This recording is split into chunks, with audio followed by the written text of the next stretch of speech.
So, John, what do you think would be the key issue that is going to get the voter out to make a change in this province? You think it's health, or what do you think it is? I think what we're looking at in British Columbia and the key issues that people are facing is affordability.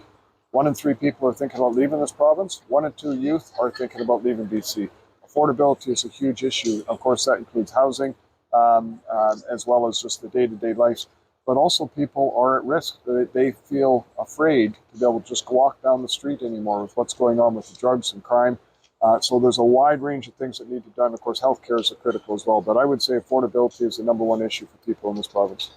Okay, and what can we do to motivate those people out? Is the hungry tummy? They want a change in this province, do you think? There's no question. Everywhere I go in this province, people are looking for change.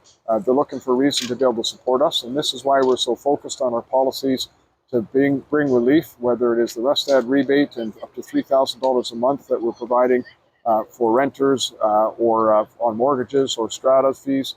That'll be immediate relief for people that will be able to put in with getting rid of the carbon tax and up to 36 cents a litre of savings between the carbon taxes that'll be removed in British Columbia. We're going to do everything we can to make life more affordable in this province.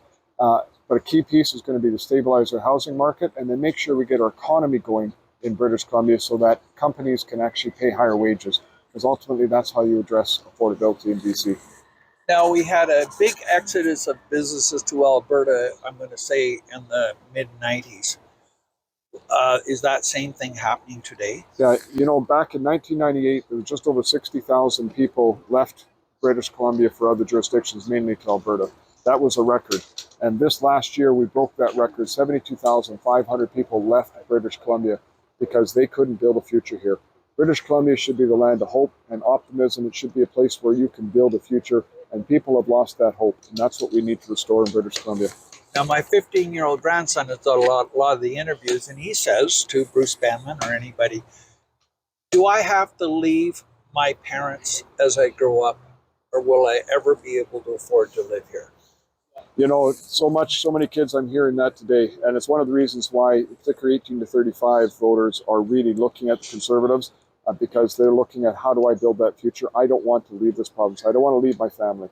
I love this province, and I do. I love this province too. This is the best province in the country, and this is probably one of the best countries, if not the best country in the world. But it's become hopelessly managed because of all of the regulations and bureaucracy that David Eby and his government has introduced. This is why we need to bring change in British Columbia so that people can have that hope restored. Now, listen, elections can often be bought by giveaways. So are you expecting the NDP to come up with some big cash incentive to bribe people? Actually, it's interesting. David Eby and the NDP cannot defend their policies and the damage they've done in this province. So what are they resorting to? They're actually resorting to lies.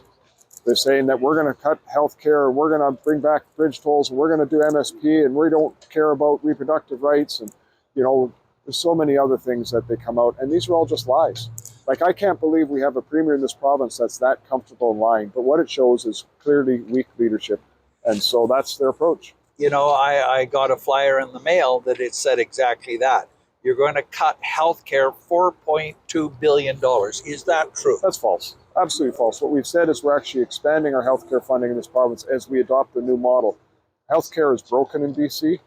It's in a crisis. We actually need to be brave enough to say it is broken and look at models in the world that are far better, far superior to what we do. And that's what we'll be doing. And part of that is increasing funding to be able to help with the transition and to make sure that we deal with the wait times.